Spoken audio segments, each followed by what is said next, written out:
a quorum. Surely somebody is in the building somewhere.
All right, we're not doing as well today as yesterday. It's 10:25 and there's only 7. We need 3 for a quorum. All right, so this will go 3 more times. Ms. Chick, Mr. Pacheco, Mr. Vornich, Mr. Wax, somebody came in. Ms. Chick, good for you. See, that was great. We call your name and you walk in the door. Let's try it again. Mr. Pacheco, Mr. Savornich, Mr. Wax. All right, well, even though we don't have a quorum, we do have a presentation this morning, so I'm going to call on Mr. Ridley Thomas, and we'll hope that the others will show up. Okay, that's good. That's 8.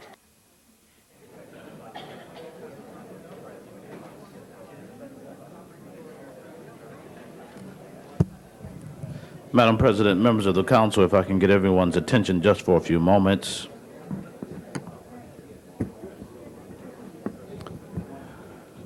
Thank you very much. You will recall that in March we celebrated Women's History Month, and as you know, each of us had the opportunity to present our choice for pioneer women.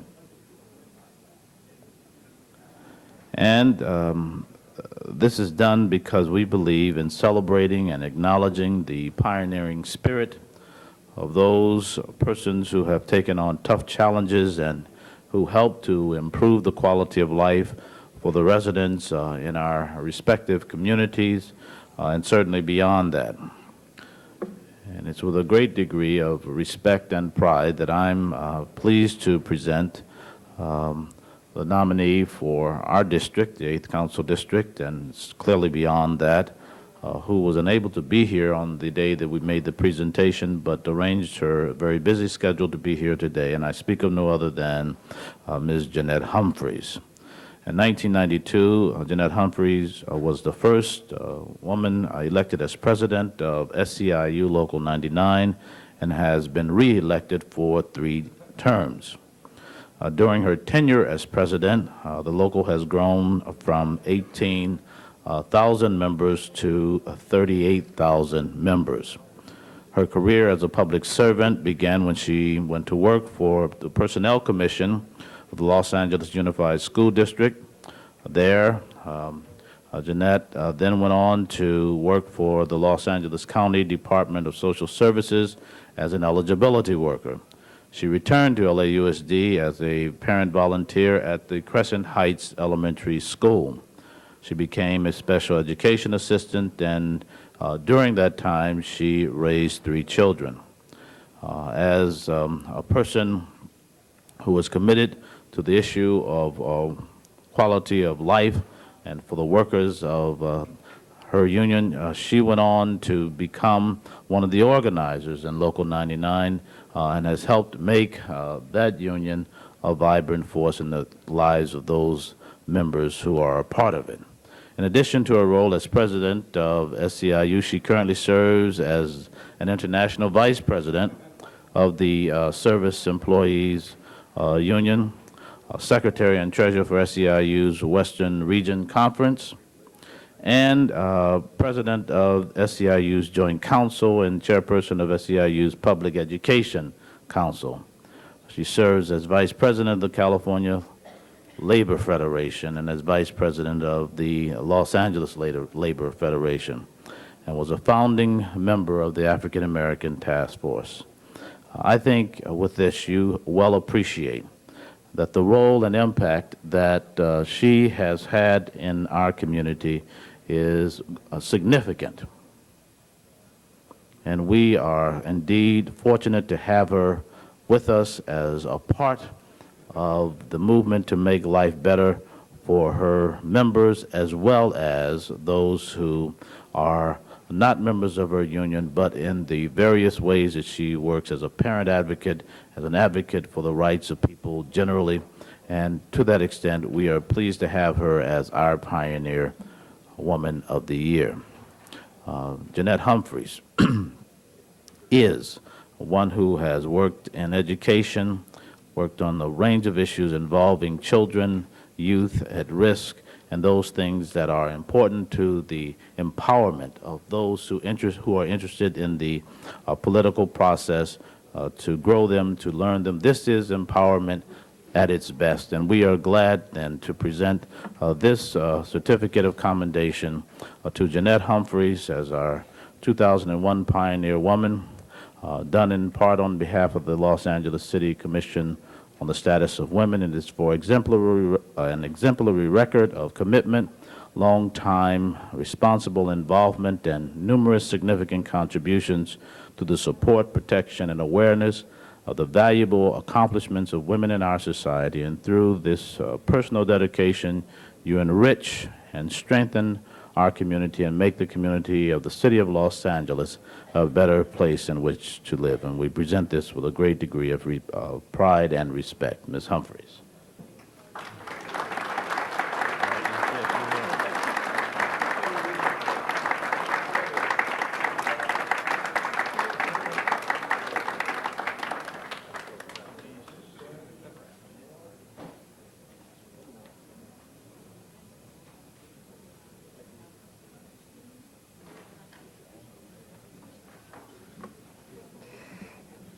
On behalf of the over 38,000 classified school employees that I represent with LA Unified School District, Linwood, Torrance, and the Community College District, I'd like to thank Councilman Mark Ridley Thomas for this honor. This is an honor not only for me, but this is an honor for the members that I represent. We represent teacher assistants, special ed assistants, healthcare assistants, children's center aides, transportation workers, custodians, and a number of other classifications in the school districts. And our people are dedicated to the jobs that they do, and not only to the jobs, but they're more dedicated to the children that they serve. And I also want to thank the staff of Local 99 for being here with me today to support me.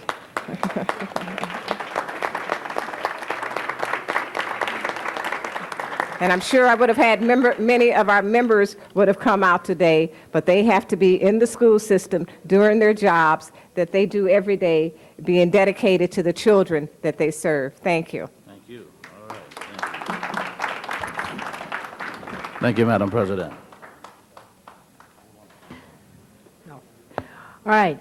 Congratulations. And thank you, Mr. Ridley Thomas. And we now, I believe, have a quorum. Do we not?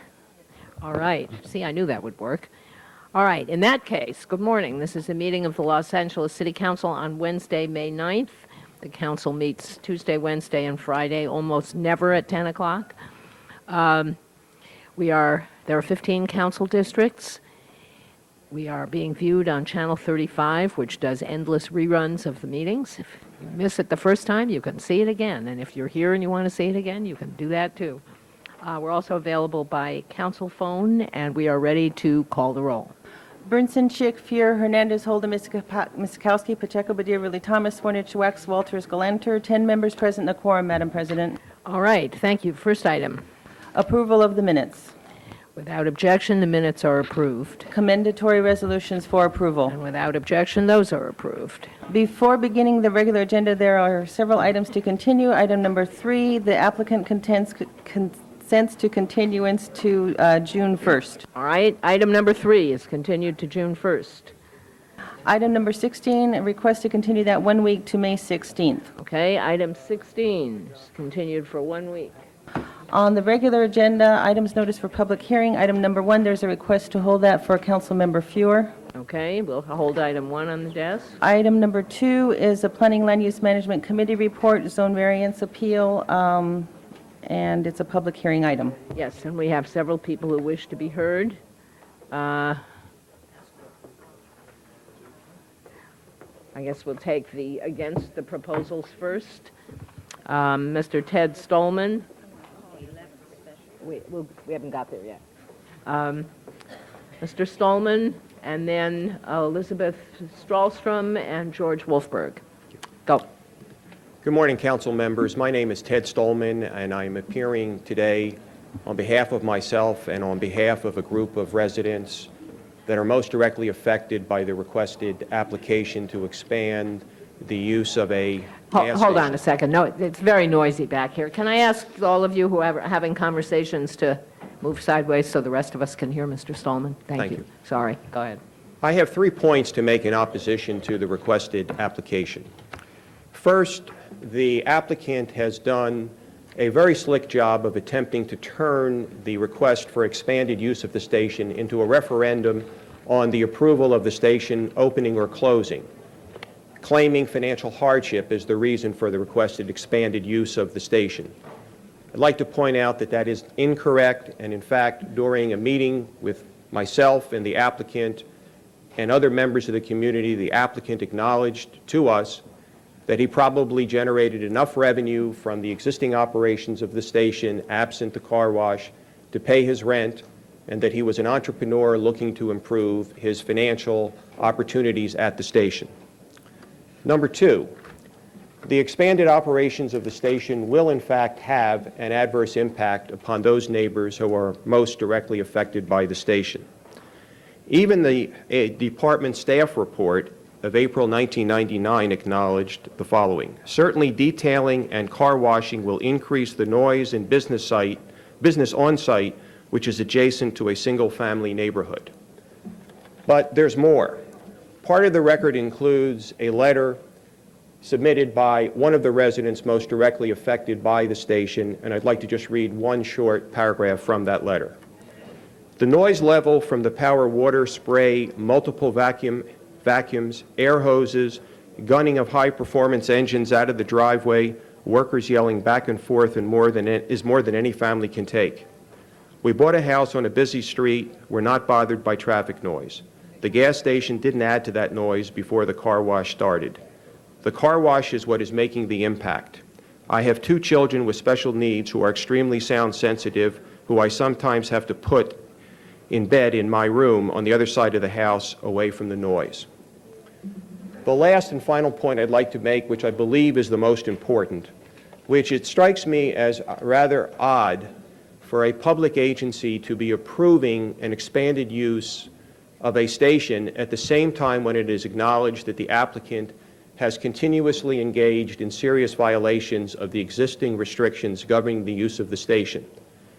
Even as we speak today, the applicant, notwithstanding the fact it was successful before the department and through the appeal process, has engaged up through the moment in 3 important violations which continue as we speak today. Number 1, there is a prohibition on using the station to sell vehicles.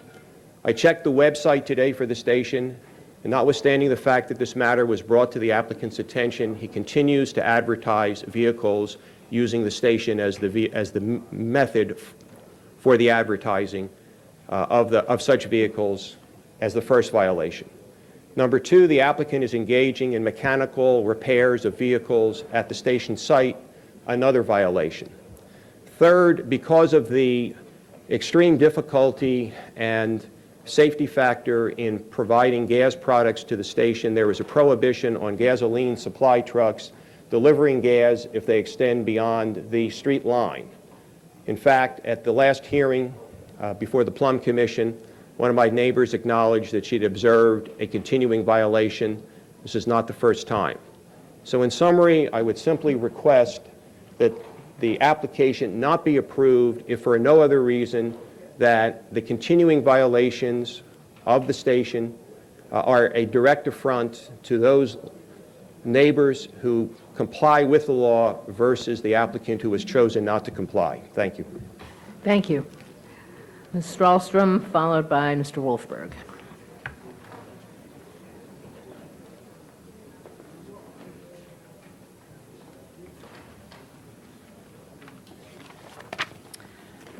Good morning, council members. My name is Elizabeth Strahlstrom, and I'm with the firm Pillsbury Winthrop. We represent Canyon Service and Detail. The applicant for a minor variance needed to allow the operation of an auto detail service in conjunction with a legal non-conforming gas station, which has operated on this site for nearly 80 years.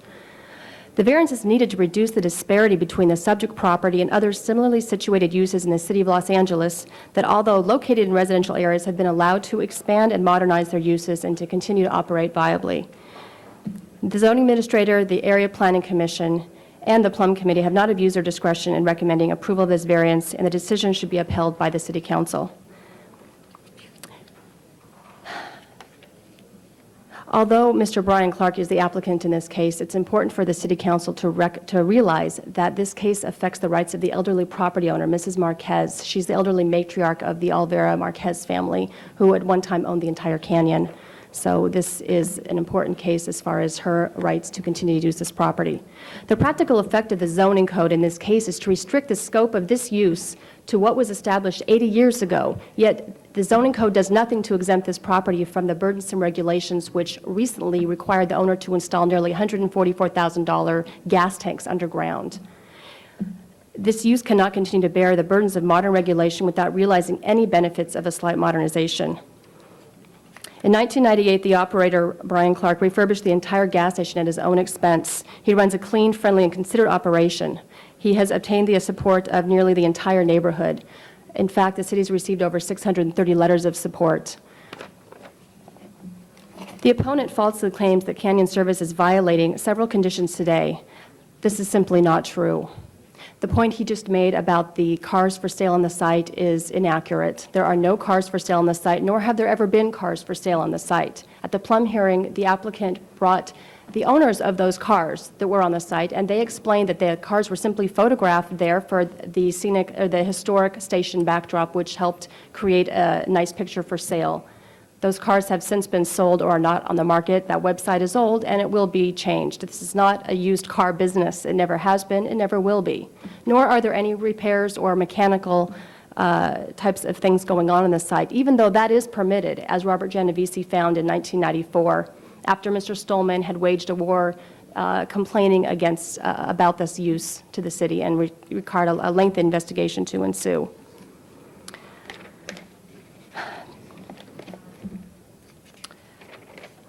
Far from causing a litany of deleterious neighborhood impacts that Mr. Stolman cites, Canyon Service is a cherished little gas station which fulfills a critically important community need in a manner which respects all surrounding property owners.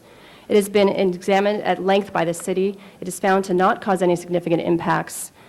It underwent an entire year of environmental review, and I believe a mitigated negative declaration was prepared and was never challenged by the opponent. That's because there simply aren't any impacts that affect anyone. It's simply a matter of Mr. Stolman not wanting a gas station in his neighborhood. The city can make the findings, and it should uphold the findings that have been made by the Associate Zoning Administrator and which have been submitted today. I have prepared supplemental findings for the city to consider, and I ask that those be adopted. If there are any questions, the applicant, Brian Clark, is here. He did not fill out a speaker card, but he is available to answer the questions, if Good. there are any. Thank you. Mr. Wolfberg, welcome back.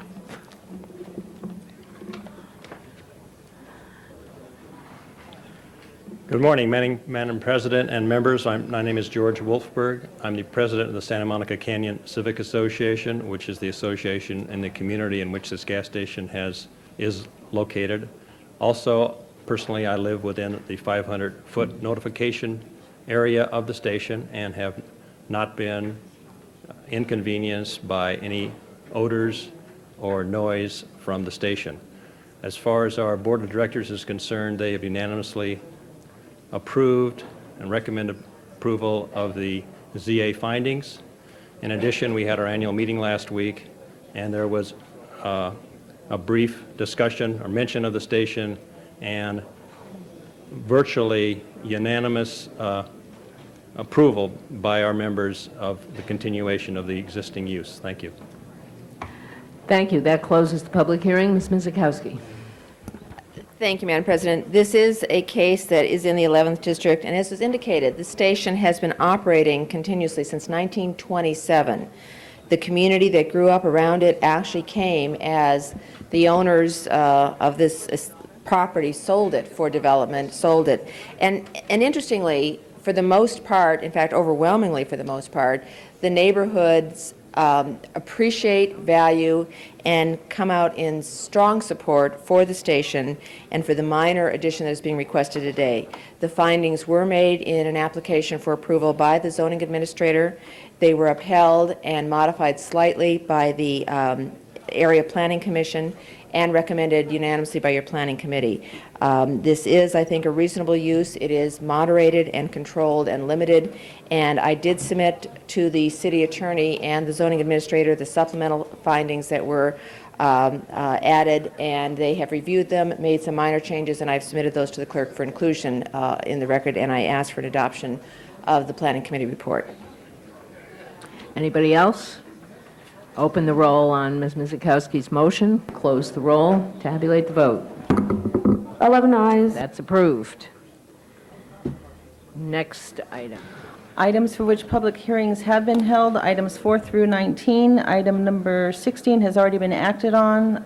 Items 4, 5, and 6 are ordinances. Do you wish to hold those on the Yes, desk? 12 let's hold members? those because I believe Mr. Fewer will be here, and then we'll have 12. And also on number 13 and 14, a motion is required on those two. And also on number 18, there are 3 reports on the file. Do you wish to call that one special also? No, we're going to get to that in a second. First, let's see if we have any specials. Ms. Walters, you wanted number 11?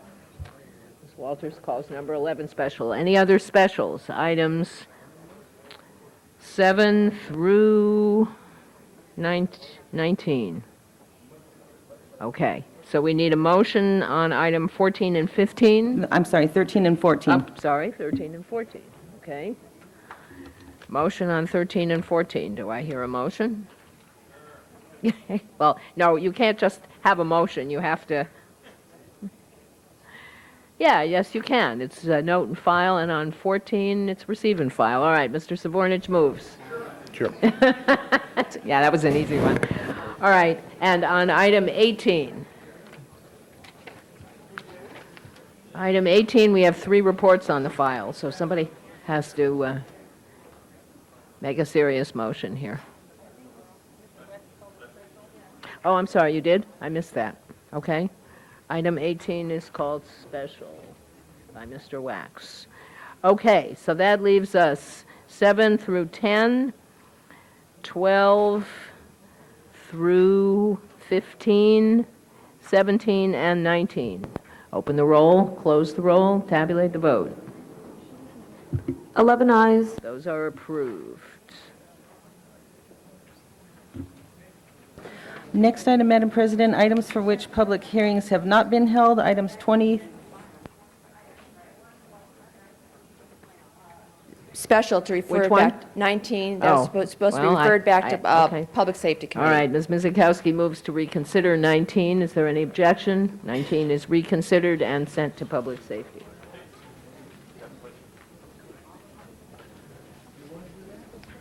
Okay, 20 through Items 20 through 58. 58. I do not have cards on any of those items. Is there anybody in the audience who wishes to be heard on any of the items 20 through 58?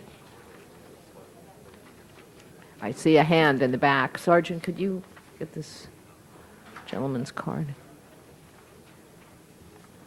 You want to be heard? I need to know which one. Somebody in the back wanted to be heard on one of these. Mr. Hernandez? Could we call 39 special? Yeah, we're going to start calling them all special in a minute. I just want to find out if there's any, whichever one somebody wants to be heard on, we'll call special. Okay, what other specials? Sorry, you said 39? Mike? 39? Right. Any other specials? Madam President? Yes, sir. 54, I have a friendly amendment. Do you want to call it special or what? Yeah, for the moment. All right.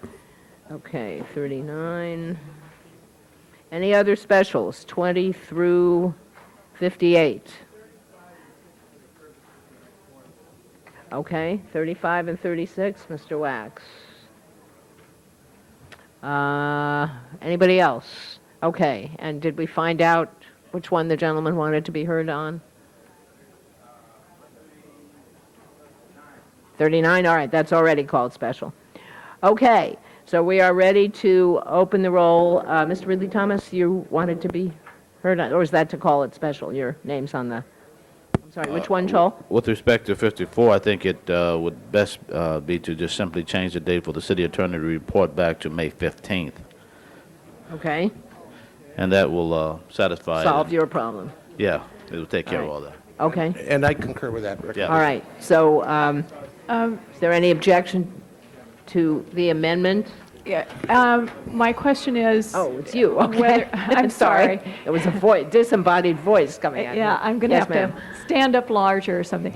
My question is whether Mr. Hernandez's office had talked to the CRA, the attorneys. I tell you because- what, let's hold it on the desk. Yeah. And you go find that out, and. Thank So you. we're holding Yeah, 30. what we were going to do on 54, Madam Chair, and I think this will straighten it all out, we're going to hear the closed session item on the 15th.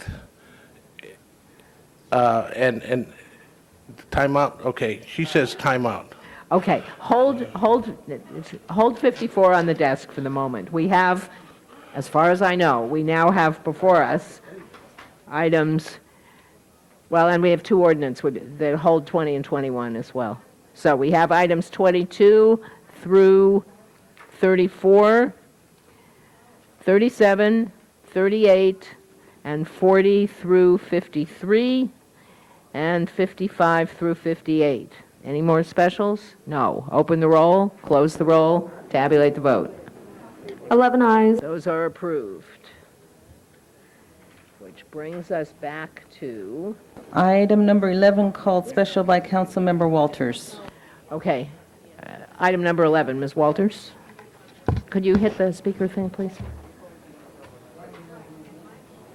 Thank you. Got it? Go ahead, yeah. Okay. I had some questions about this. The address that's listed here in the CLA summary and in the Planning Committee report is an address that's in Council District 10, I believe, and is approximately at Western and Olympic. This one, if this is further west in Council District 11, I have no problem with it. But the corner of Western and Olympic in CD 10 has turned into a monstrosity. We had had another building for that corner before it was supposed to be a 25-story structure. The height of the structure has been cut down, but it's just, it encroaches on the public walkway, sidewalk, and all of that, and I just thought one more huge building on that corner would just drown it. So this is, I don't know what the correct address is, but the address in the Planning Committee report, 2222 West Olympic, is not in CD 11. No, it certainly isn't. So let's try to find out what the correct address is. Is there anybody here from the planning department who can tell us whether the... Oh, here's someone who knows. Yes, sir. The DLA Planning Department? Yes. The address on the application is 2222 West Olympic Boulevard. Yeah. We do have it shown as CD 1. Ah, okay, because the agenda says CD 11. So, Okay, is that at the corner of Western and Olympic? What's the proximity to Western It's Boulevard? at the intersection of Olympic and Grandview. Olympic and Grandview, so that would be CD 1. Olympic and Grandview in West Los Angeles. Grandview No, is, no, there's actually several Grandviews. This is Grandview Street. There is one in Mar Vista, there's also one at, in sort of downtown. And there's one up there, too. They're all Hollywood over Hills. the place. Well, this one, if it's the proximity to downtown and proximity to Western Avenue, I am concerned about a size variance in that area because of the new structure that is still being built at Western and Olympic in the same general area, and how it encroaches in the public right-of-way in terms of the sidewalk and other very large structures. I just think that another very large structure in that area is just unconscionable. And so I will oppose this. Thank you. Now, the planning department says this is in Mr. Hernandez's district, and Mr. Hernandez and all his staff seem to be over there. So is there anybody from CD1, Mr. Hernandez or your staff, who would like to voice an opinion on this piece of property? Yes, we'll hold it on the desk for the moment, keeping Ms. Walters' concerns in mind. Let's go to the next item. Madam President, on the continued agenda, item number 60 is an item for which public hearing has not been held. All right, is there anybody in the chamber who wants to, thank you, just sit tight. Is there anybody on the chamber who wants to address us with regard to item 60? 60, seeing none, I heard you want 61, stay cool. Seeing none, the public hearing is closed, and item 60 is before us. Anybody from the council wish to say anything? Open the roll, close the roll, tabulate the vote. 11 ayes. Item 60 is now approved. Item 59 is a closed session, and item 61, I believe, is also a closed session. So we're holding those on the desk. Which brings us back to item 11. Item 11. Item 11, which the agenda listed as being in CD 11, the And it's planning in department CD1, corrects it Madam as Chair. CD 1. Ms. Walters expressed some concerns about the height and the size of the building. On and so I- 6th and Grandview. Okay, what are your concerns, Ms. Walters? Well, I've said them several times, Mr. Hernandez, the size and the appropriateness of the building in the area in which it's to be built, Right. compared to other overbuilding that has gone on in the community, and one overbuilt project that's going on that's under construction as we speak at Western and Olympic. Right, They're just and Madam- swamping Madam Chair, this project is appropriate at the location where it's being built. It used to be the County Health Services building. It had a library. What's being proposed in regards to the zone change is a parking structure that it's the same level of the building itself. That would allow for more public use, because part of the building would be used for purposes of public activities. And across the next block is a new Home Depot that's going in with a Food for Less market. It's between 6th and Wilshire Boulevard.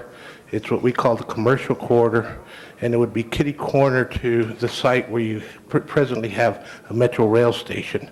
It's not higher than the present building that's there now, and I think it would be compatible to what's going on there. So you would move approval of item 11? Right, that would be my motion. And Okay. it's not a skyscraper like you commonly see east of the freeway. It's basically something that goes with the rest of the buildings Ms. that are Walters there. wants to be heard again. Grandview.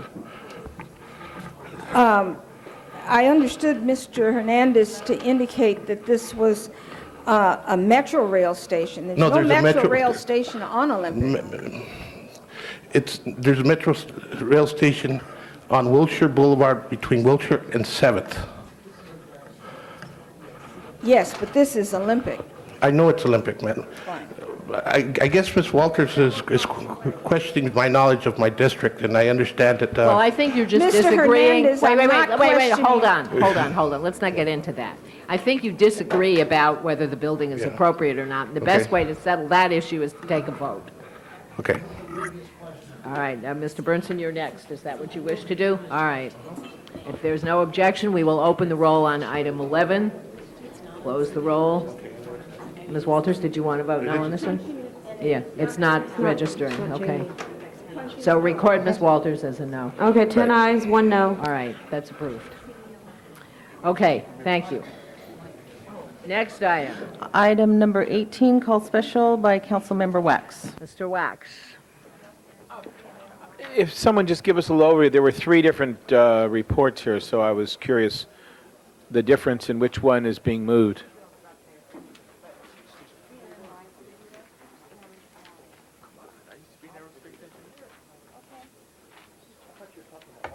Are we getting somebody to Do we have a, respond is there to agreement Mr. or- Wax's is there questions agreement? here? Cindy can. Essentially, this was just a report on efforts to address traffic problems at the city's intersections, and I think the Public Safety Committee report and the Transportation Committee majority report are in agreement to note and file and ask that there be report back.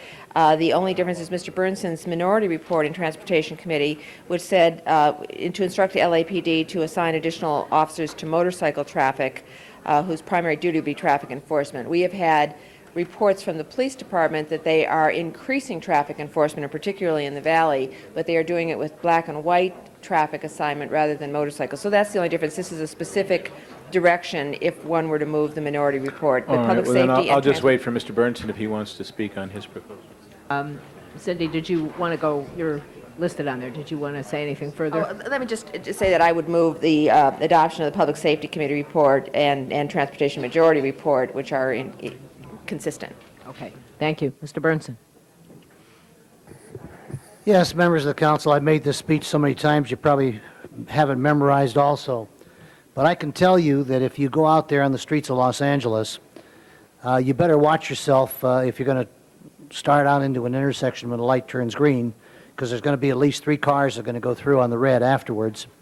And if you happen to live in a residential neighborhood, which most of us do, you'll find that on streets where you have a 25 and 30 mile speed limit, cars are going 50 and sometimes even 60 miles an hour, right above Frost Junior High School where I live, and roll right through the stop sign that's there, even though it's in a school area. Something has to be done. And our police commission and our chief are not paying attention to this. That's why more people are being injured and killed in accidents in our city.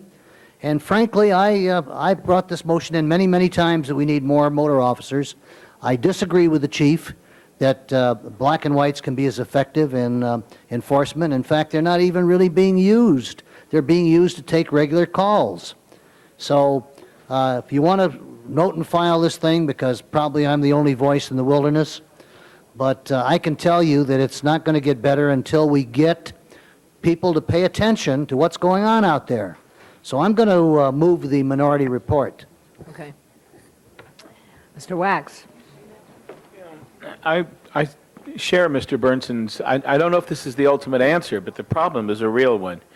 And the real problem is that people are selfish. They think only of how they can get across the intersection quicker rather than waiting their turn, and don't take into account that they might jeopardize someone. The real answer is getting people to understand that they've got a responsibility to themselves and others to drive safely. And everyone always says, what are you going to do about it? What is government going to do about the fact that people got to be the next, get one more car across the intersection, jeopardizing everyone's life? People have to do something about it. They have to be accountable for their actions, and they have to take responsibility. But government can set a tone, and government can raise the issue, and government can have harsh penalties for those who are irresponsible. And whether this is the answer or some other combination, I don't know. I'm going to support Mr. Burnson's position because it certainly couldn't hurt, and it might well help. People have to understand that even though they're in a hurry, they've got to take their turn and take their time, because in not doing so, they risk not only their own lives and the people in their cars with them, but everybody else's. And you watch it out there every single day. Mr. Burnson is right. You sit and observe people's behavior that is absolutely irresponsible, and it is totally, it's a selfishness that somehow people think that there's 30 seconds that they're going to save is more important than the lives they're going to risk. And I see this with increasing frequency, and I think that unless and until you do things to really hit people over the head with the 2x4, that it is dangerous and that it won't be permitted, it only encourages more and more. Pretty soon it's not one car through the intersection, then the next one says they'll be through the intersection, and then you have 2 run. And this happens all the time. And I actually think that it is really an important priority, because a lot of lives are at risk here. I mean, accidents occur. It's one of the most common causes of accidents, of people trying to get through that intersection because they don't want to wait one more cycle of lights because they've been waiting already and they're frustrated. The frustration doesn't justify the risk, and I've seen it more than I want to, and I'm going to support Mr. Burnson's motion. It certainly can't hurt, and it might well help. Thank you. Mr. Pacheco. I'm next already. Yep. But you're not the last. I wanted to share and support Mr. Bernson's motion also, and I think the verbiage is wrong, but that's just sort of a minor technicality in terms of directing or instructing. But I did want to share with you that today, this morning, before coming to council, the city had just installed a four-way stop on Avoca and Yosemite, and I had 4 parent volunteers with orange vests, 2 staffers and myself, and 2 motorcycle cops passing out flyers telling people this is now a permanent four-way stop. And even with all that commotion, we still had people who were very selfish, in a hurry, and would run the stop sign. So the officers issued 6 tickets. The last count we had was 6 tickets this morning. They actually impounded one person's vehicle, probably because of a suspended license or something. But the point is, I think Mr. Wax hit the nail on the head when we talk about our role is one piece, but the most important piece is the people and the parents taking that extra time to protect their own children. Because I did notice that the individuals I was handing flyers to, most of them had young students on the passenger side either doing homework or reading or preparing for school, because in this situation, there's 2 more schools down the block. So I do, but I do agree with Mr. Bernson that motorcycle cops are more often perceived as people who are actually going to give tickets for traffic violations versus the black and white vehicles. So I do think there is a direct correlation between a motorcycle cop and enhancing the presence of motorcycle cops. So I do support Mr. Bernson's motion. Okay, thank you. Mr. Padilla. The list gets longer and longer. Go ahead. Thank you, Madam President. Also rise in support of Councilmember Bernson's motion. And although I agree that the first and foremost reason for wanting to increase traffic enforcement activities throughout the city is public safety. It really is the safety of other motorists. It really is the safety of pedestrians, particularly kids, like Councilmember Pacheco said, around schools. I also want to offer an additional, I think, benefit that we're going to have, because whenever there's an area around an elementary school or in a residential area where where speeding is a problem, where reckless driving is a problem, we get constituent requests for more stop signs, for speed bumps, for four-way stops, for smart crosswalks, for a red light, for anything that'll stop the cars. And from an infrastructure standpoint, that can get pretty expensive. And not that we shouldn't do that where it makes sense, but a lot of these problems we can avoid of having to close off streets or make them one way. We can stop having to put stop signs at every single block. We can stop having to assess residents for speed bumps if we were only to enforce the laws a little bit better. And I think that's also part of the spirit and intent of the Bernson motion. First and foremost, as I said, because of safety. And the anecdote that I'll offer from my district is a strike team task force that we did in Sun Valley in my district just a few months ago near an elementary school where speeding and pedestrian danger was a reality. In, I believe it was about 3 hours, LAPD was able to write 60 citations. 60 in 3 hours. That's 20 every hour. That's 1 every 3 minutes. And they said they could have written over 100, but they couldn't keep up. As many officers as they had as part of this task force, they couldn't keep up with the number of violations from the cars that were coming by. So it is a problem. There's certain key intersections and areas throughout the city where it's an even greater problem. I think additional enforcement and additional visibility is a big part of the solution, and I support the Bernson motion. Mr. Hernandez.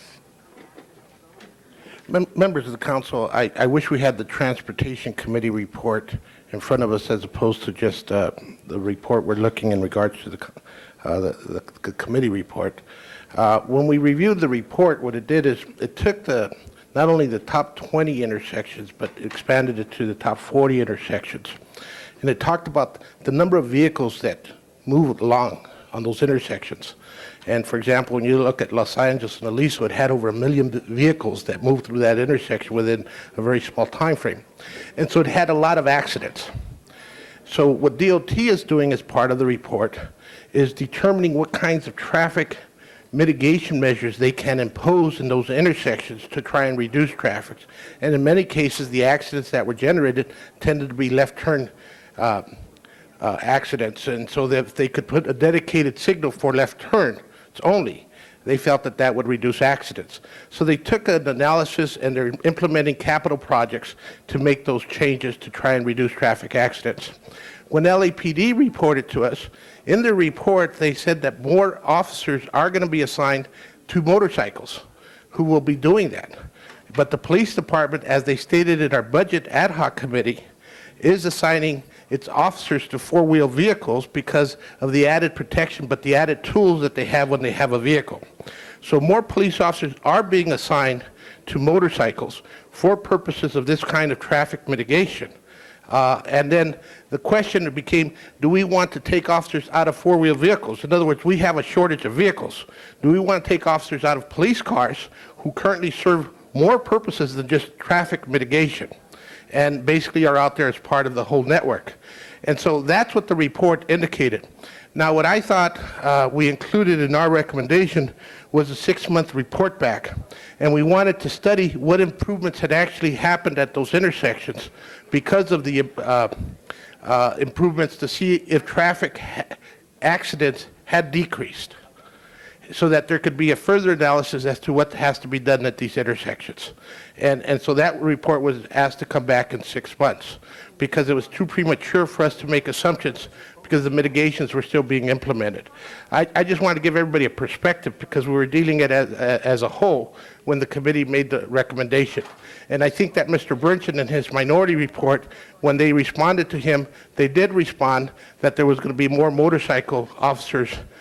We were expecting for them to graduate within the next couple of weeks, and they were going to be assigned to motorcycles. So that was part of the police department's report to Mr. Burnson at that time. Okay, thank you. Let me just interject before we start on round two that I remember reading either, I think it was yesterday, I don't remember if it was the police department's report or something else that I was reading, that one of the things the chief has directed is that patrol car officers in the four-wheel drive vehicles will now be asked to take some additional training in traffic citations and the traffic laws, motor vehicle code, and they will be assigned, in addition to just driving around patrolling, to do traffic enforcement duties as well. So, but I think Mr. Burnson has a modification to his minority report. It's an amendment that I think we can adopt either one of the primary reports plus the minority report of transportation. It would be simply, I understand that we don't have the authority to instruct the department. We can just recommend or request. So on item number 1 on transportation minority report, strike the word instruct and say request the Los Angeles Police Department to assign additional officers to motorcycle traffic enforcement whose primary duty will be traffic enforcement, and then scratch as opposed and add in addition to four-wheel police vehicles. And I would move that, and I think that gives us the ability, I don't know which one of these, whether you want the Public Safeties Committee report. I think you wind up with all of them. With all of them? I think that we can do all of them and be safe, okay? Okay, all right, here we go. Ms. Mizikowski. I concur in what Mr. Burnson has just done. One, we don't instruct the department, but members of the council, we are all aware, including the chief of police. We have Chief Davis here to talk to us. As Mr. Hernandez indicated, this is becoming a very high priority in the LAPD, and that's why they are both assigning more motor officers where they can and also assigning black and whites. One of the things that they have to be careful of, as the anecdotes have been given by all of those around the horseshoe, is that for a motor officer, it's dangerous to be in some of those locations. That's why they want more black and white enforcement as well. We have had, over the last 3 years, traffic summits with our CPABs in the Valley Bureau and in the West LA Bureau, as well as others, that are now looking to work. This is multi-pronged, as Joel indicated. It's ultimately the driver that we are needing to deal with. As Mr. Padilla said, you can give hundreds of tickets at one location, and that's why neighbor traffic calming, putting in the speed bumps, are a permanent way to slow down drivers in residential areas, so you don't need an enforcement officer all the time. We have also come up with red light traffic enforcement. There are a multitude of things that we need to be doing, and for the first time we have our transportation department and our police department working innovatively and creatively. This is one part of it, but and I have no problem in making that recommendation, which is the council's indication to the police department that we want them to continue the effort, increase the effort, but it's not all going to be enforcement. As soon as all those motor officers are gone from a specific intersection, the problem continues. I've heard our transportation people talk that it's a three-pronged program. Enforcement is one, education is another, and engineering is another. That's why when we create these engineered traffic calming devices, that in the long run is the best thing, because that's going to help work with education to get motorists themselves to abide by the rules and do what they ought to be doing when there's not a motor officer around. But I think as it's now been modified, it's clearly indicating that the city's priority to the police department in a lot of direction right now is to increase, with all of its tools, that motorcycle and black and white traffic enforcement, whose primary goal is going to be really dealing with traffic, dealing with the incidence of traffic accidents, and changing by way of enforcement along with the Department of Transportation and Engineering, the mental attitude of our drivers today who are not being cautious, and we are all suffering and seeing in our districts the tragic consequences. Mr. Burnson, you're up again. I think this was to change your amendment. All right. So we have before us Mr. Burnson's motion to adopt all three reports, the minority one having been amended. Ms. Walters. Request that we hear from Chief Davis on this issue in the department, and there's a traffic officer with him as well. And I'm sorry, I don't know his rank. It's lieutenant. All right. Thank you.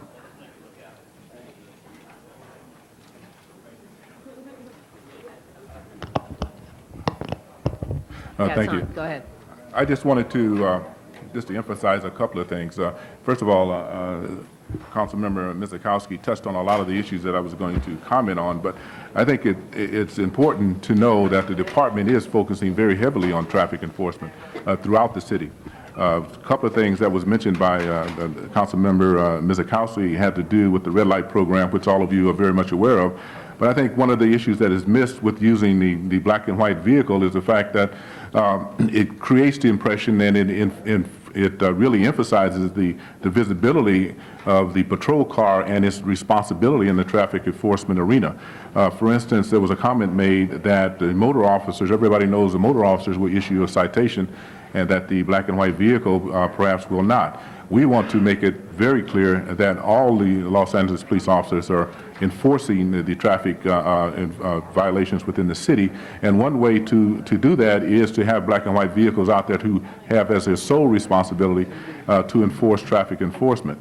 We're also emphasizing among our patrol officers, as some of you may be aware of, the responsibility to issue citations, to enforce traffic violations in those areas where there's problems, and the citations, and I want to also comment that the citations are directed to the problem. The e-cars that are going to be, or as we call them, they're going to be reassigned to the traffic cars, or are going to be assigned to the traffic cars, will be focused strictly on traffic enforcement. That assignment will be directed based upon the data analysis of the traffic problem locations. So it's not a random assigning of police cars out there to enforce traffic. They will be assigned to the problem. And again, it'll be a very high visibility kind of responsibility, and we see that as a tremendous benefit in addressing the traffic enforcement issue. And again, if there's any questions, I would be more than happy to respond now.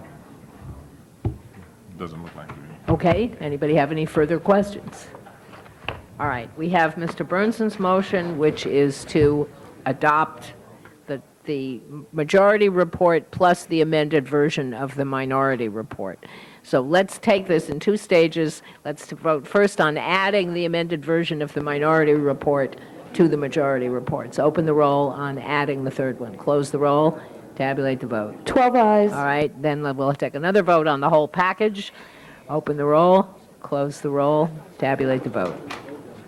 12 ayes. All right. That's approved. Yeah. Which brings us now. Madam Yes. Chair, there was some confusion earlier.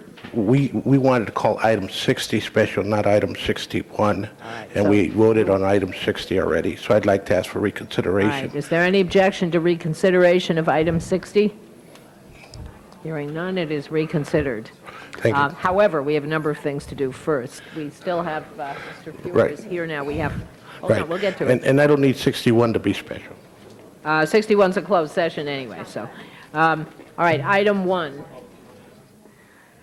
We do not have any cards on item 1. Is there anybody, oh, wait, hold on. It's Mr. Fewer. Okay. Which one of you guys wants to go first, and you have to push the speaker button, whichever one it's going to be. Well, actually, Okay. I want to thank Mr. Burnson for taking good care of this item, and I know Hal is prepared to handle it. But now that I'm here, But now that you're here, let me just officially close the public hearing, Okay. since I have not seen anybody who wants to be heard on this item. Okay, the public hearing is closed. first, Now- another thank you to Mr. Burnson, and secondly, there are some minor amendments that need to be made to what's before us. First, what had been item 22 in the conditions, which is a design limitation condition, what had been item 22 was called a plan approval review condition. Instead, it is a design limitation one and should be under that heading. And I've given the clerk that clarification. And also, we need to replace what was item 23 under the title Plan Approval Review with the following language. And again, the clerk has this language, but I'll read it orally for the council. No later than 1 year from the issuance of a certificate of occupancy or any sale or sublease of the property, and 3 years after the first 1-year review from the issuance of the certificate of occupancy or the sale or sublease of the subject property, the applicant shall file a plan approval application to permit a review of the business operation and condition compliance for this proposed use. With those two changes, I would move the item forward. I know the appeal is what's before us. The Plum Committee has appropriately dealt with it. I move the Plum report as amended by the two items I just stated. We still have 21 with Okay. Yeah. Mr. Burnson? Second it, I don't need to talk. Okay, open the roll on Mr. Fewer's motion on item 1, close the roll, tabulate the vote. 12 ayes. Okay, that's approved, forthwith on that. Now that there are 12 of us, we have several ordinances we were holding on the desk, 4, 5, 6, 20, and 21. Any specials, 4, 5, 6, 20, and 21? Okay, open the roll on 4, 5, 6, 20, and 21. Close the roll, tabulate the vote. 12 ayes. Those are approved, and forthwith on item 6. Okay, what are we up to? We did 18. We are now at 35 and 36, I believe. Mr. Wax, you had called 35 and 36 special? Really for the purpose of having a briefing by the staff as to the status of these two, each of these items. We'll take them one at a time, but I thought it would be appropriate, since we have it before us, to have a public briefing as to... Let's since we're going to have to vote on them one at a time. Yeah, Why do don't them one you at a brief us time. on 35 and we'll deal with 35, and then you'll brief us on 36 and we'll deal with 36. Madam President, members of the council, this is a series of contracts. We issued an RFQ to select contractors to do various housing studies. We had a team of 2 people evaluate those contractors. We would do a number of studies, and these include relocation policy that was instructed to us in terms of rental housing. That was an instruction from the council. Best practices by California cities, incentives for developing housing, grandfathering, density bonuses, and that sort of thing. Pilot receivership program, we're working on that, and we need some help in the legal area on that. Preservation programs of affordable housing instead of allowing housing to be bought out and going back to market. Analysis of state and local regulations and their impact on the affordable housing. And finally, comprehensive housing policy, which we have a draft, but we need some additional technical assistance on that.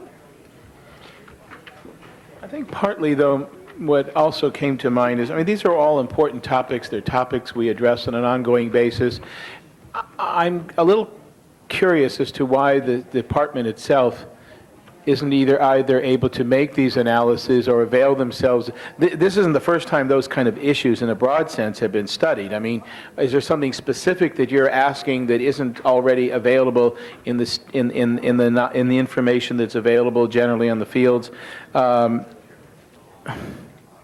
I'm just wondering why you need a contract for each of these to get what you're going to get from the outside that doesn't, through these contracts, that doesn't either already exist in the world in the world of information that's out there on these subjects, or that your staff in your own department should be aware of. For example, relocation policies. I would imagine that there already exists information about what the relocation policies, variety of options for relocation policies are in not only California cities, but in cities across the country. Things like the League of Cities and all have a lot of this information. What are we going to ask in our contracts that will give us something different and above what's already available to us? And similarly in some of these other areas, I mean, why do we need to have contracts for each of these areas? What more will we get out of it? Is anything being tailored to anything specific in Los Angeles in terms of the analysis, as opposed to just state-of-the-art, information that's already available to any jurisdiction? All jurisdictions face these issues. These aren't unique to Los Angeles. There may be some unique factors, but every city faces all of these issues, and there's a lot of knowledge out there, and there's a lot of interaction between various jurisdictions on these, and that's why we have all those conferences, and why there are Southern California Associations of Governments and League of California Cities and National League of Cities. So what are we going to get more that justifies us going to contract in each of these areas? Sally Richmond, Los Angeles Housing Department. I'm Manager of Policy and Planning. Relocation policy. This came out of the Ad Hoc Committee for Substandard Housing. The city has no citywide relocation policy. If you remember, we closed a building on Spring Street, which was a single-room occupancy hotel, home to the poorest residents of Los Angeles, because a wheelchair was thrown out on the street, hurt a city employee who was working across the street at 419. So the Building and Safety moved in, closed the building. That had been on the city's slum housing task force list for years, and no action had been taken. All of a sudden, all those people had to be relocated. None of those people had thrown out the wheelchair. LASA, FEMA, the Red Cross, the Salvation Army, everybody runs around like chickens with their heads cut off trying to find emergency housing. There are no procedures in place. This has happened before as a senior citizen building a couple years ago, Cranston Kimura. I'm not questioning the need to have a policy. My question is, the information as to what policies, options are available to us already out there in terms of other cities' experience, in terms of the League of Cities? In other words, we're not going to be the first city to have a relocation policy. We don't have a relocation policy. I know that. That's not my question. We do have relocation policy for some kind of kind of rental housing, because we've addressed that. But for perhaps the incident you mentioned, we don't. The question is not whether we need one. The question is why you have to go to a contract to come back with us with a recommendation for it, as well as all these other areas of preservation and other areas. Why either don't you in-house in staff, or the ability in staff to use the studies that are already out there in the field based upon the experiences of others, and why do we have to have a separate contract for each one of these specific areas? I'm not questioning the need for a relocation policy. I'm questioning the need of your staff to have to spend money to get yet another study on a topic that has been studied quite a bit by a lot of jurisdictions that do have them. Insufficient staffing. And these are not studies for the most part. These are developing programs, which then we can bring to you to either approve, review, change, and implement. Program development is different than just a study. I mean, obviously, and I was sort of understanding Mr. Penny to basically say these are program studies. Development, for example, on the preservation of restricted units. Many of those I think there's 12,000 units in that range that could be bought out early and go back to a market rate, developing a program so that we can invest to maintain those affordable units. That's so these will be implemented as programs. What are the costs of the contracts we're talking about here, out of curiosity? About $399,000. This is typically the way that we've done development of programs. This has occurred in the past. It used to be known as the CHAZ. And we have staffing with contractors to develop the program, and that's the way the process has worked. Many of these contractors already have databases that we would have to develop if we had staff, and it is actually more cost-effective to use a contract process. Mr. Wax, let me call on a couple of other people here. Mr. Hernandez. I do really appreciate the comments made by Mr. Wax and the questions being asked. I want to say that Los Angeles, when it comes to the state of California, tends to be unique simply because of its size. Tends to be different from policies that emerge out of the California League of Cities because we face issues they don't face. When we're talking about our population growth, it seems it's 6%. It doesn't compare to the rate of growth going on in San Bernardino.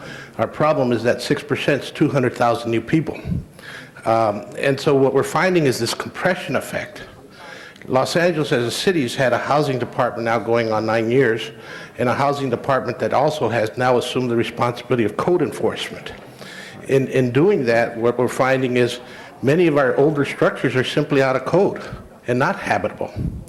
And we're finding that when the city declares it uninhabitable, it's not the landlord's responsibility to relocate. It's the landlord's responsibility to make them habitable. But all of a sudden you find yourself with 5,000 units or 50,000 units that are not habitable while the landlord's trying to make them habitable. We found a unique situation when we talked about the Staples Center development because we thought we were doing a much better relocation program for those tenants than we ever did before when we expanded the convention center and other projects. But the reality is people who were paying $350 a month rent are now paying $600 a month rent. And the problem isn't the cost of the rent for them because they're getting 2-bedroom units for $600. The problem is they're only making $900 a month income. And so our situations do tend to be different from the rest of the state. Now, when we talk about best practices, other cities do have some programs that are working, but no city has a comprehensive program that's working for everybody because we're all facing this crisis. And so I think that what I saw in the report is I saw the kinds of associations, individuals, and organizations that have been dealing with these issues who will become part of the contractors and working in that partnership with the city. And that's why I'm supporting it. I just know that we have a mess and it's a problem.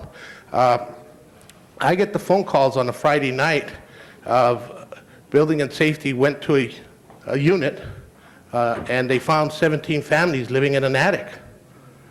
And we're talking families. And the landlord was charging rent. But those families might have been paying $100 apiece. Our problem is we have to relocate 17 families, and we cannot allow 17 families to live in a unit. We have to find 17 units, and the housing shortage exists. And so, again, I think that the reason we need to start looking at whatever we have available and how do we make it habitable and how do we make it adequate is part of why we're asking for this series of policies to be established. Ms. Walters.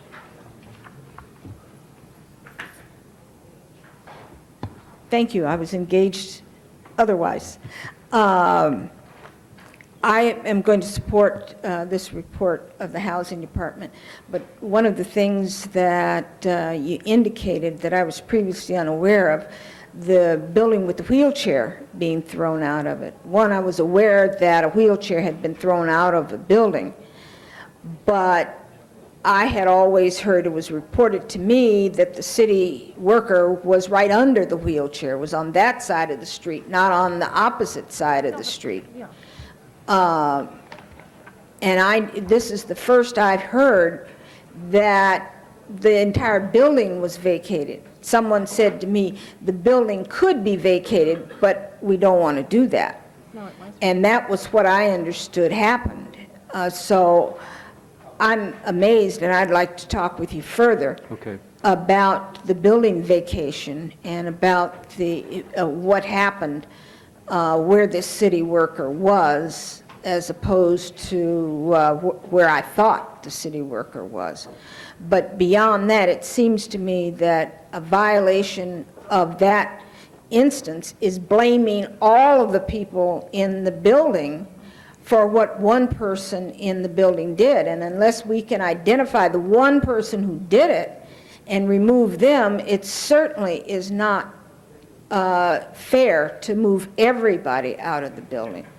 We've got a whole lot of buildings with a whole lot of problems, and to single this one out, I'm surprised. But I wish that we could get rid of some of these folks that are causing real problems in a lot of the buildings. But if they're not caught, someone observing that they did it, then I understand that they can't be moved out. And it would seem that the same thing, it's like, you know, trying to, getting rid of an elephant to swat a fly, with you vacating that total building for the actions of one person. I don't think it takes more than one person to throw a wheelchair out the window, Right. or even two people. Right. It couldn't have been more than two, there just wasn't enough room for more than two people and the wheelchair. Okay, thank you. Well, in the meantime, we have item 35, which is the question of whether to approve the contracts before us. So if there's nobody else who wishes to say anything, open the roll on item 35, close the roll, tabulate the vote. 12 eyes. That's approved. Don't go away, guys. Did you want a briefing on item 36 as well? Yeah, I do, although I guess we're done with 35, but Ms. Walter's questions astound me.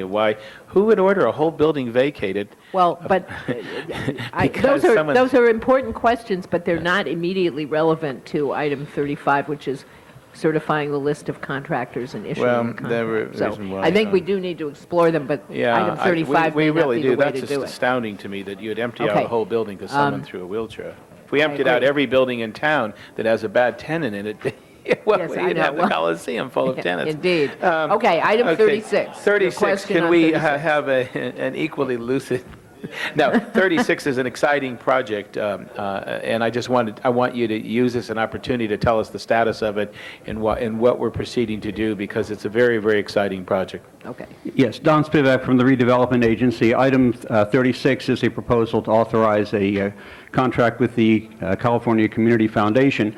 The agency has been asked to put up $375,000, along with the county putting up $375,000, and the Eli Broad Foundation $100,000 for pre-design and analysis for the redevelopment of Grand Avenue. Grand Avenue is a major artery in downtown Los Angeles.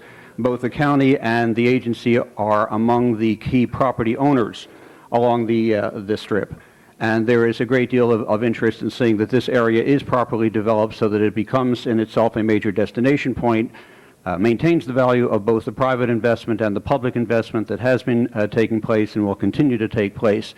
It's a difficult and complicated area, both because of the types of uses that exist there and the physical conditions. A good portion of Grand Avenue is on a bridge structure, and that requires some very specialized engineering analysis in order to deal with the issues of expanding pedestrian space and making this a good pedestrian environment, along with completing the development of the other properties that are largely in public hands. The $375,000 coming from the agency, $276.5 of that will be used for design consultants. The balance will be to assist in the operation of the Grand Avenue Committee.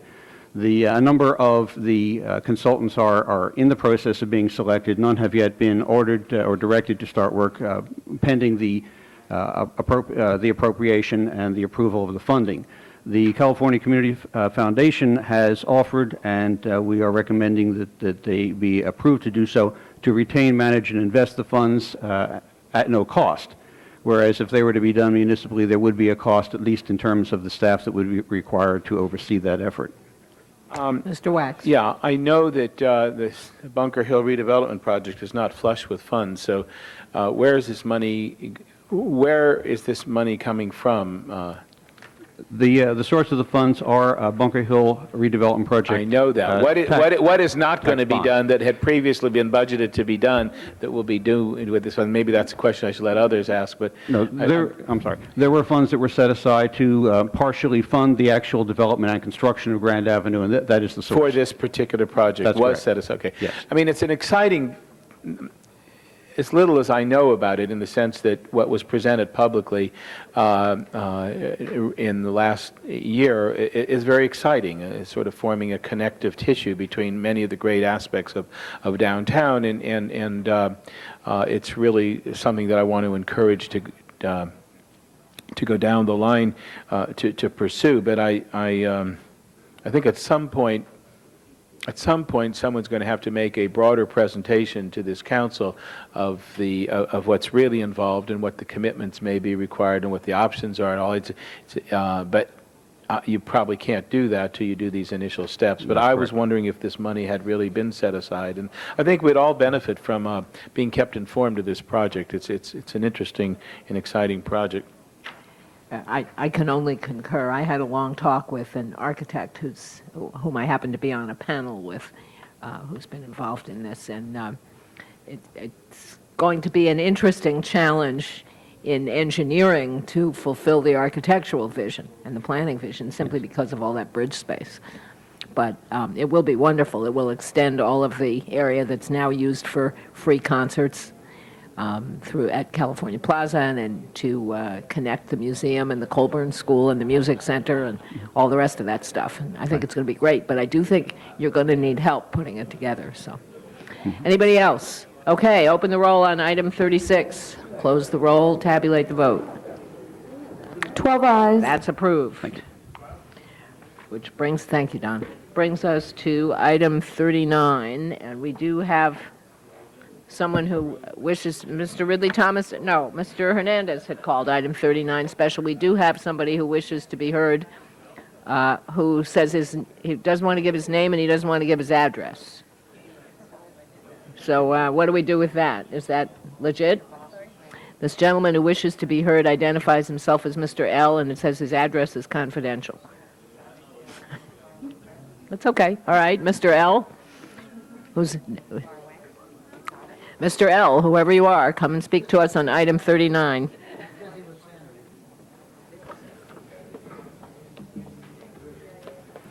Good morning. Good morning.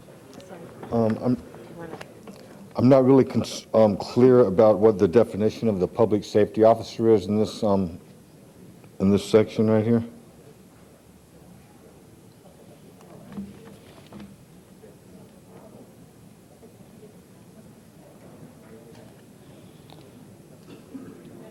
There's a public safety officer. Does that also include the parking enforcement agencies?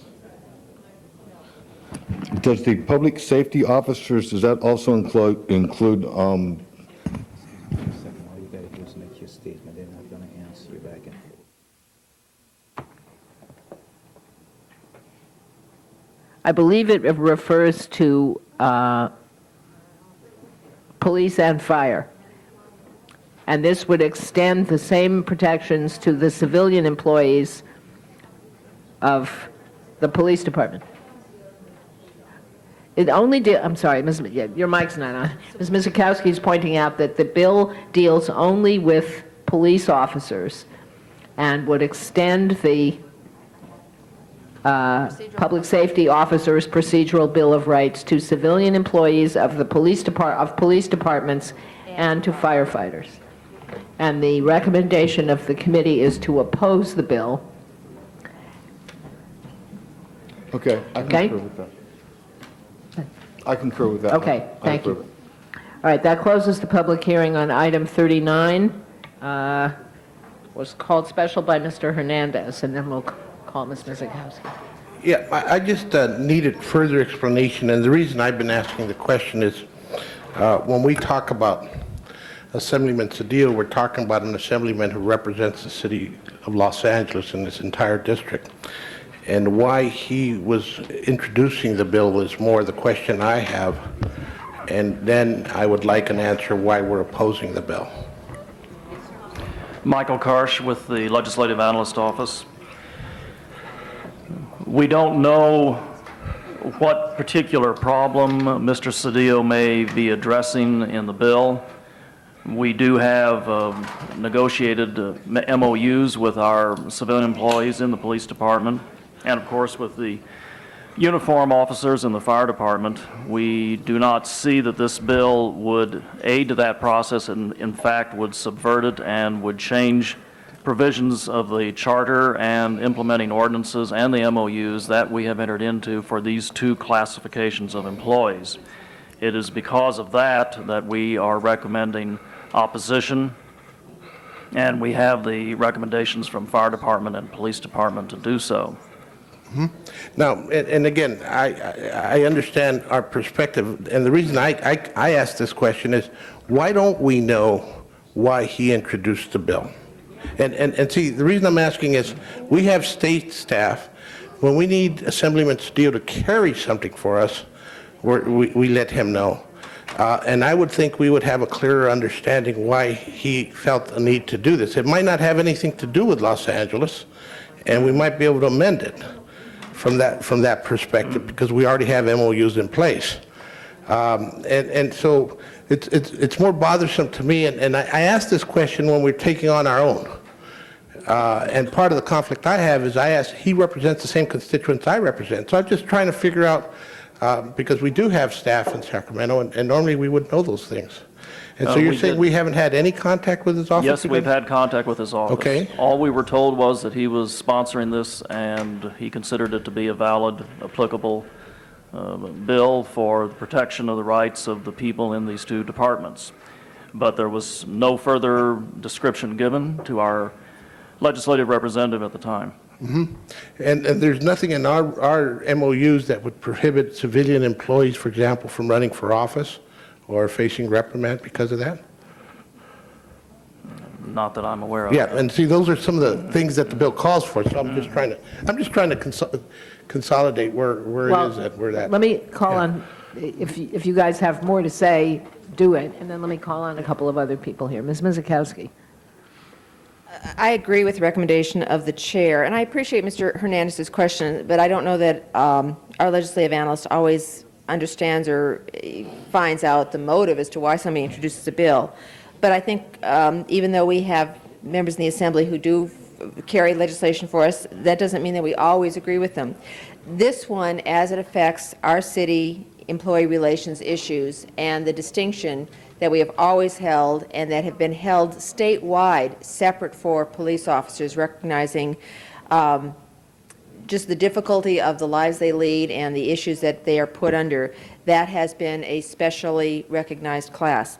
What this would do is say that the civilians in the police department would be treated in somewhat the same manner. And I don't think that that is a distinction we want to make, and I don't think we want to make that for civilians in the police department as opposed to civilians in the whole rest of the city. There is very much a higher threshold of recognition in processing all sorts of issues as it relates to police officers and establishing the Board of Rights and establishing that, hard fought on their behalf for charter amendments and for other employee relation issues.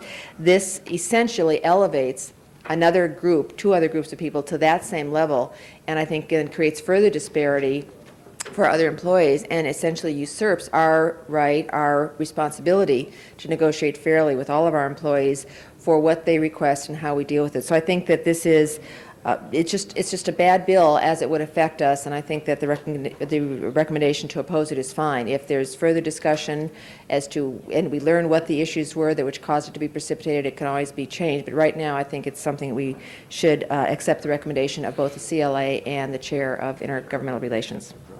Mr. Bernson. Yes, members of the council, I think Mr. Hernandez made some valid points. The fact is he does represent the Los Angeles area, and I'm not sure what he had in mind, but I am sure of one thing, that if this is passed, it would be a very serious thing, not only for our city, but for cities throughout California, because essentially we'll put in a very, very severe system of fines and so forth, and I think basically we're all fighting to try to meet the housing requirements. Yeah, it does. We're all fighting to try to meet, yes. We're on another bill. Aren't we on the Cedillo bill? On Public safety officer Cedillo. Oh, I'm sorry. Excuse me. I thought this is also Cedillo? Yes. What do you mean, done?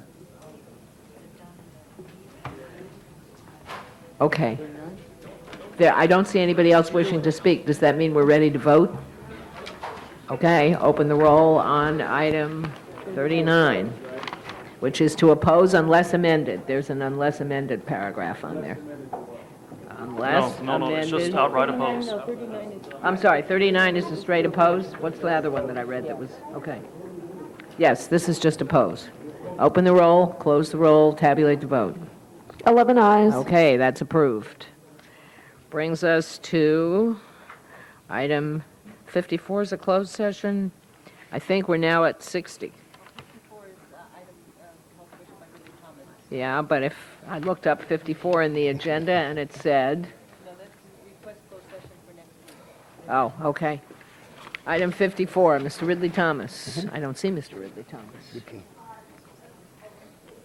On the desk, Madam President, to see if moving the date for briefing from May 16th, Wednesday, to May 15th was okay with the city attorney. Yes, I've talked to the CRA attorney, and he can be here that day. We have tried to contact the outside counsel, and we still don't know. My recommendation would be to continue it to the 15th, and we'll work within those confines. Okay. Mr. Ridley Thomas, did you open the door at exactly the right moment so you heard Ms. Weingart's recommendation? Okay. Is there any objection then to continuing item 54 to May 15th? Hearing none, it's continued. And that brings us to item 60, right? Mr. Hernandez had requested reconsideration. We have reconsidered. Please push the speaker button, Mr. Hernandez, and you're on for item 60. Item 60, right? Yeah, but hit the speaker button, so I Yeah. know when to stop you. Members of the I'll know council, when the to reason stop. I asked that we look at item 60 was because it's one of those bills that on its face, we can take a real conservative position and oppose it, which is what is the recommendation of the committee.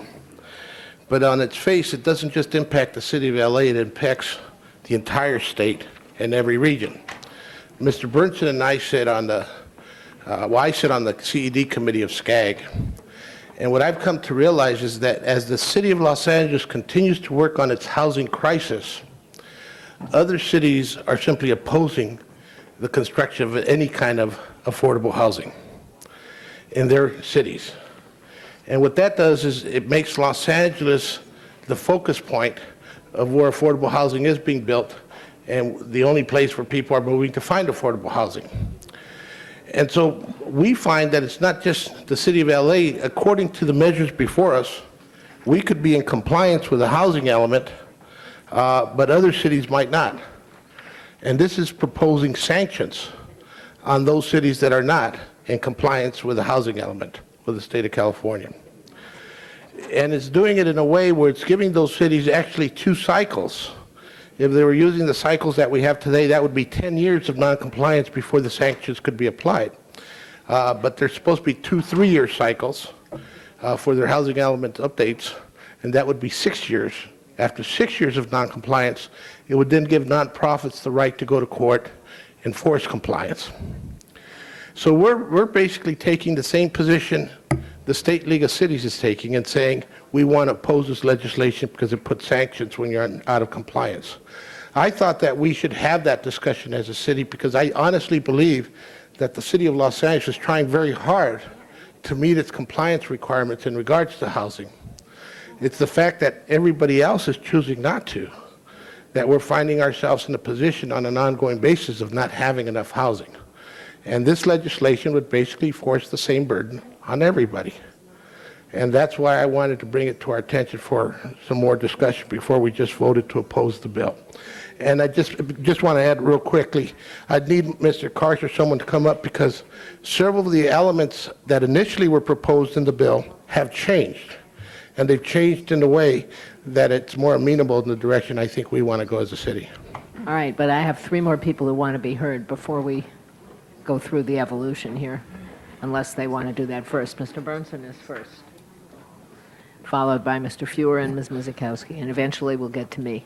Go ahead. Yeah, while there may be some points that Mr. Hernandez made, I think that we already have a problem with this type of action on what it literally does is bring the state into your local government. And I recognize the fact that there are some communities, Mr. Hernandez, that don't want to take their share. But I think that this affects our city, and we are the leading city in the state and in our region.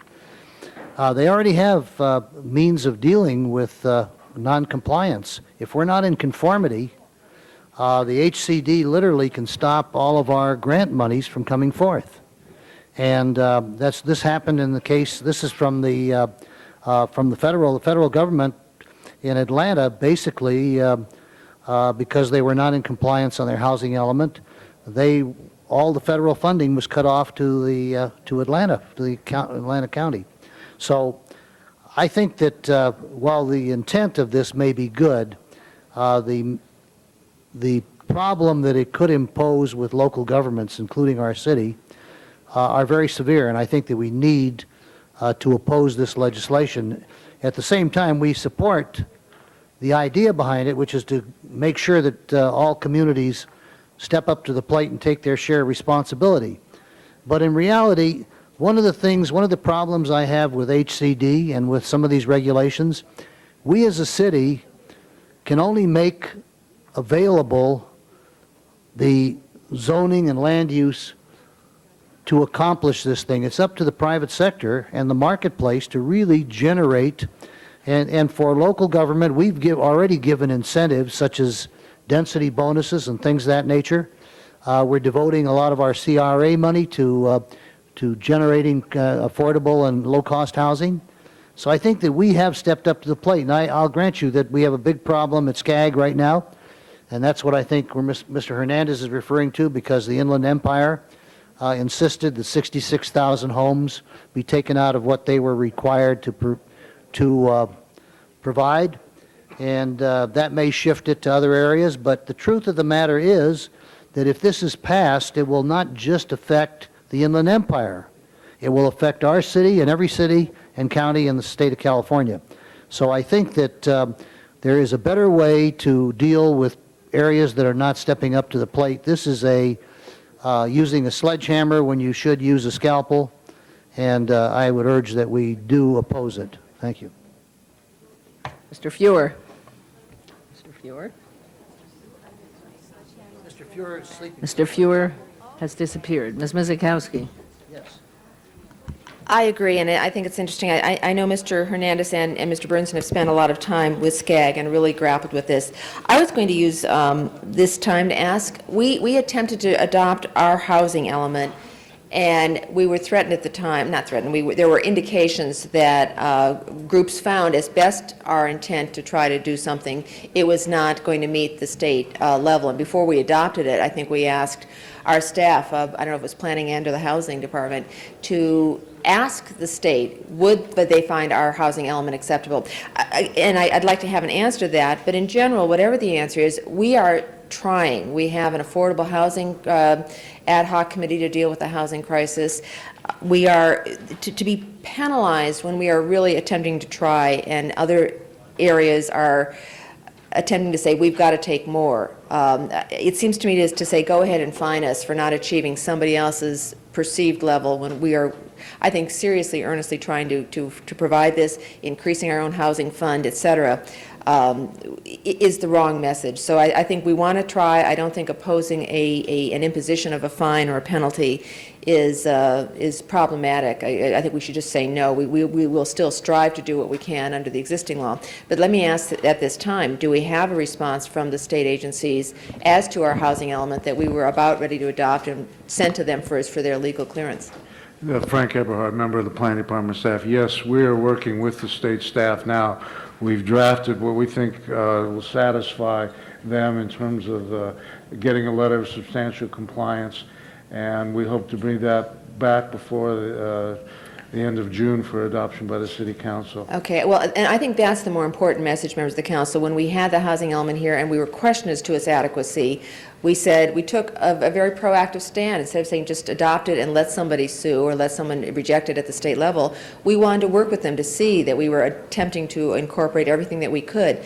And with some minor amendments, if they are giving the green light, then I think that's where we should be spending our time and effort, and not be fearful of a bill or give state a bigger tool to create some problems for us. But I agree with the opposition to the bill, but working and striving for our housing element and our housing program and every other means that we can, particularly with the ad hoc committee on the housing crisis.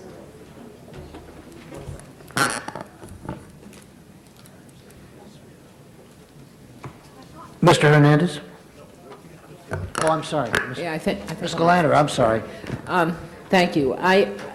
I agree with everybody here. I think the problem is that Mr. Hernandez is exactly correct that most of the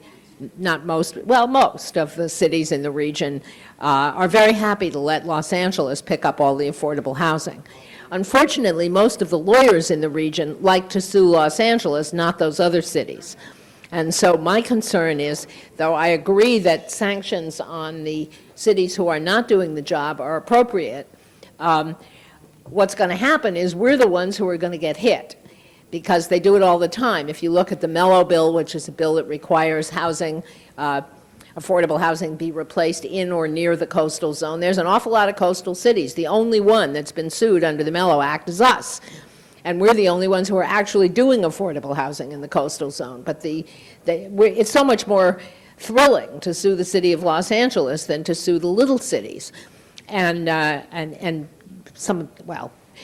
So what worries me is that we're the ones who are going to get sued, and we're the ones who are going to get stuck with the sanctions, and the money that we wind up paying, or the money we don't get from the state that we would otherwise get, is the money we need in order to build the housing.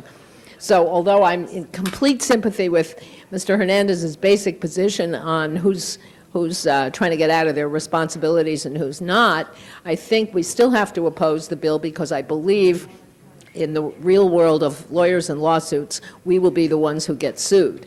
Now, we still clearly need, in addition to doing that, we need to do something to craft a solution that will in fact get others in the region to do their fair share. And my problem about SCAG is that SCAG, one time when I was there, they were explaining that at the request of all these smaller cities, SCAG was going to help them appeal the requirement that had been imposed upon them about what their fair share is, because they all want to do less. And SCAG was going to help them do it. And you know what that's going to mean. It's going to mean, just as Mr. Hernandez pointed out, that we're going to have to do more. And so they'll always be coming after us for not doing enough. We cannot afford that. We need to just spend it on the housing.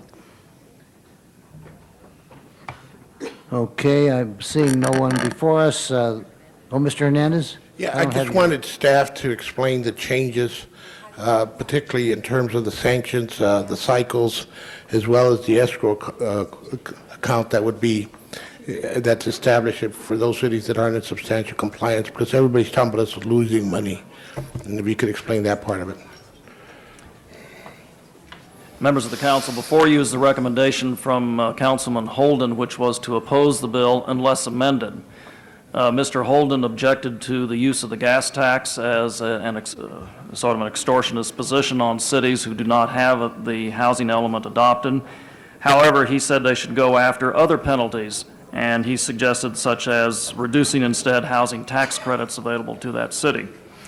Mr. Hernandez has just asked for an explanation of the bill itself, and it has been recently amended.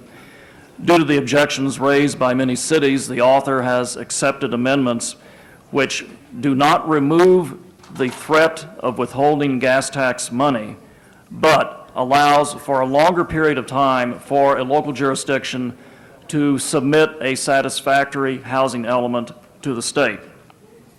It talks about giving an additional housing element cycle period of time, which I believe roughly translates to either 3 or 5 years longer in which to achieve compliance. The penalties would still come in, but they would come in after more years. It essentially mitigates the rough effect of the bill on cities. That's true, but it also is still remaining a sword over the head of the cities, forcing them to make their housing elements acceptable to the State Housing and Community Development Department. Would you like to? So where does that leave us with respect to the city of Los Angeles versus everybody else? We'd be subject to the same. We would still be subject. We have been out of compliance for a number of years, so it is likely that we would still be subject to it unless we do submit our plan and it is acceptable to state H&CD. It's a precedent, however, about giving into this kind of procedure by the state, and that's a policy decision of your council. Okay. And Frank, did you say earlier when we will know from the state whether they think it's acceptable or not? We hope sometime this month. Okay, but we don't know yet. We don't know yet. All right, Mr. Ridley Thomas. Madam President, it has been called to my attention that the amendment itself may be worth pursuing or adopting. It becomes problematic when we talk about the reduction of the housing tax credits as a way to amend it in addition to the issue of reductions to the gas tax subvention. I would not be prepared to support this unless we strike such as reducing instead of housing tax credits. And if I am entitled to a second, which I think I am, I would so move. All right, so you want to take the last phrase Such off. as reducing instead housing tax credits. So the sentence would end, unless amended to use penalties other than reductions of the gas tax subvention. Subvention, yes. Period. Okay. All right. So now, did I miss any motions here while we were changing seats? All right. But I have some more people who want to be heard. Mr. Burnson. In all due respect, I think that, I think we need to oppose this legislation. Even with the amendments and everything else, I think we need to do everything we possibly can. But this is an intrusion on local government, and I think that we need to oppose it because it could be very onerous for us. And I'm sure that the California League of Cities will oppose it, and not as well as all the counties. So I would urge that we oppose this legislation. Mr. Hernandez. I just wanted to mention, one, I agree with the amendment by Mr. Ridley Thomas, but it also creates an escrow account, and I think it should be part of the amendment of Mr. Ridley Thomas's, because as currently it read, any sanctions that were imposed because of the housing element, the monies would be held in an escrow account until that city was deemed substantially complied, and then that money would be released. And so, again, I agree with Mr. Ridley Thomas's direction, but I'd also like it to be included where it's held in an escrow account so that when you are in compliance, you can receive those credits back. Because that at least would allow for those cities to be able to use that funding for purposes of building the housing they want to build. All right. I also think it becomes a disincentive for nonprofits to sue against us because they're the ones who apply for purposes of the housing credits. Okay. We have Mr. Hernandez made a suggestion to add to your amendment. Yes or no? Madam President, if I may, I think the will of the body may very well be just to offer a substitute motion and oppose the entirety of the bill as it comes before us. And if that's the case, then let's proceed in that way and forget about the amendments. Substitute. You lost me there somewhere. We had originally we have the item that's on the agenda, which is to oppose unless amended. Then you amended the unless amended section. That would be the first vote. That's correct. We would. I now rise at You want to the withdraw that suggestion amendment? and substitute, and it is to essentially oppose the bill. Okay, so you want to, in effect, take out the whole unless amended part? Yes, Okay. oppose. All right. So we'll vote instead of, so you've withdrawn your earlier amendment. So the first motion, would be whether to substitute Mr. Ridley Thomas's motion, which is just to oppose the bill. Okay? And, no, well, actually, it's to substitute. It's a question of whether to substitute, okay? So if a yes vote is to substitute straight opposition for what's on the... Yes, yes. Okay, open the roll on Mr. Ridley, on the question of whether to substitute, which is now going to be straight opposition. Close the roll, tabulate the vote. 11 ayes. Okay, so we've now moved that. Now we have to vote on the motion that is now before us, which used to be a substitute motion, which is just to oppose the bill. Open the roll on opposing the bill. Close the roll. Is that the new one? Mm-hmm. Tabulate the vote. 11 ayes. All right, so that's approved, which means the bill is opposed. Which brings us to closed session items, I believe. Public comment. I have no cards on public comment. Is there anybody who wishes to address the council on items not on today's agenda? Seeing none, the public comment period is closed. And as we move to executive session, we will do our housekeeping. Council has motions for posting and referral. Without objection, they are posted and referred. That clears the desk for closed session. All right. No excuses? Slipped up. Somebody put it in. All right. Here we go. Well, I wouldn't go that far.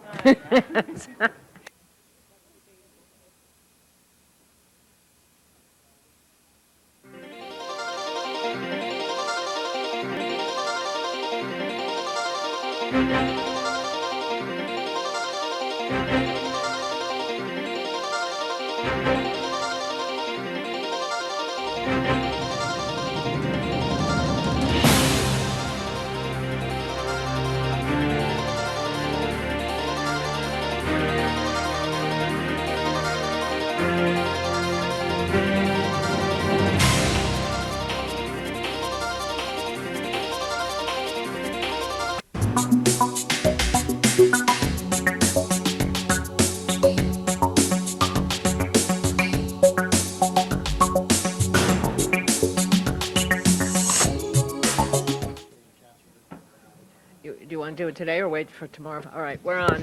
Everybody, please rise for adjourning motions. Mr. Burnson. Yeah, I would ask that we adjourn in memory of the young boy, 7-year-old boy who was run over in Chatsworth yesterday. The unfortunate part about it was that his father is a paramedic who was in the backyard working at the time and came out to try to resuscitate him and was unable to. So I'll furnish the clerk with the information, but it was a very, very sad story. All members on that. Anybody else? Call the roll.